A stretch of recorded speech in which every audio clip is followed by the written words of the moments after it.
किसान भाइयों, अगर इस साल आप सरसों की खेती करने जा रहे हैं या करने की तैयारी कर रखी है या करने वाले हैं, तो आपको वो 3 बातें कौन सी हैं जिसका आपको विशेष ध्यान रखना है, जिसे अक्सर किसान भाई करते हैं 3 गलतियां और पैदावार कम लेते हैं, जिससे पैदावार ज़्यादा नहीं हो पाती है। तो आज के वीडियो में एक एक करके तीनों महत्वपूर्ण बातें जो है वो आपको बताई जाएगी।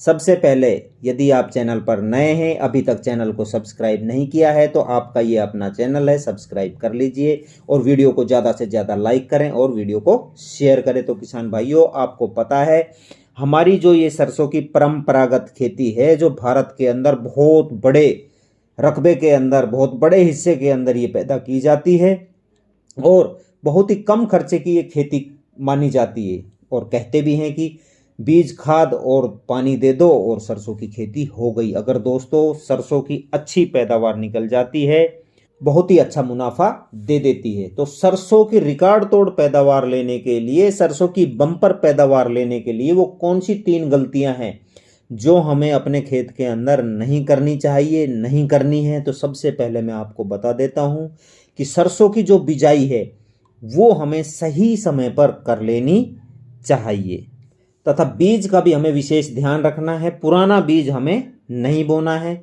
सिर्फ हमें क्या करना है कि हाइब्रिड बीज के अलावा कोई दूसरा बीज अपने खेत के अंदर नहीं बोना है। तो किसान भाइयों, आज के युग में जो हाइब्रिड सरसों है वो बहुत ही अच्छा उत्पादन दे रही है।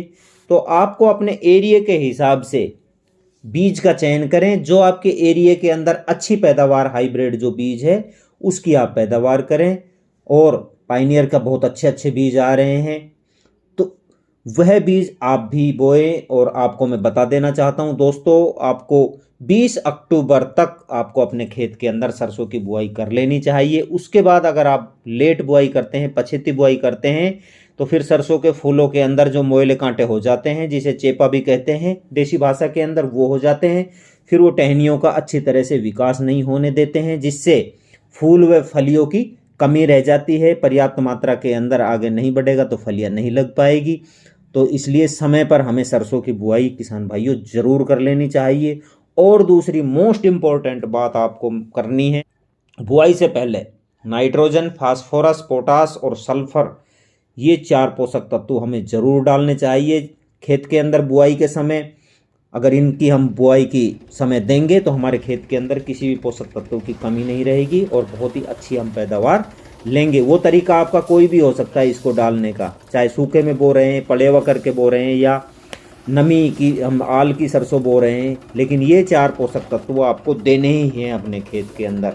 और हो सके तो बुआई से पहले ये पोषक तत्व हमें अपने खेत के अंदर डाल देने चाहिए। तो दोस्तों, अब अपन चलते हैं लास्ट पॉइंट की तरफ। तो दोस्तों, हम सरसों की बुआई कर देते हैं। अगर आपने सूखे के अंदर सरसों की बुआई की है तो इसका अलग है। यदि आपने पलेवा करके सरसों की बुआई की है तो इसके लिए अलग है। यदि आपने जो बरसात की, जो हम नमी की सरसों बोते हैं, यदि इनके अंदर से आपको सरसों की बुआई की है तो इनके लिए अलग से मैं आपको बताऊंगा। आपने पलेवा करके सरसों की बुआई की है और नमी, जिसको बरसात की जो बरसात होती है, हम उस आल को हम दाब देते हैं, फिर हम सरसों की बुआई करते हैं।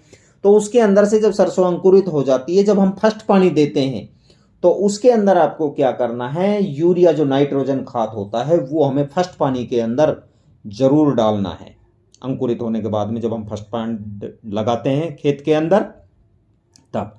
और यदि आपने सूखे खेत के अंदर सरसों की पहले बुआई की है, फिर उसके ऊपर से पानी दिया है, फिर आपकी सरसों अंकुरित हुई है, तो उसके अंदर जब हम सेकंड पानी देंगे तो उसके अंदर हमें यूरिया खाद जो होता है उसकी मात्रा इसके अंदर, खेत के अंदर जरूर डालनी है। इस चीज़ का आपको विशेष ध्यान रखना है, किस प्रकार से डालना है। और नया खाद लेना है, हमें पुराना खाद बिल्कुल भी नहीं डालना है, क्योंकि पुराना खाद जो हो जाता है तो उसके अंदर चूरा बन जाता है। और चूरा जब हम सरसों के पत्तों पर, हमारा जो खाद हम डालेंगे, तो वो चूरा जो सरसों के पत्तों पर जम जाएगा और सरसों के पत्तों जो है उनको जला देगा, दाग हो जाएंगे सरसों के पत्तों पर।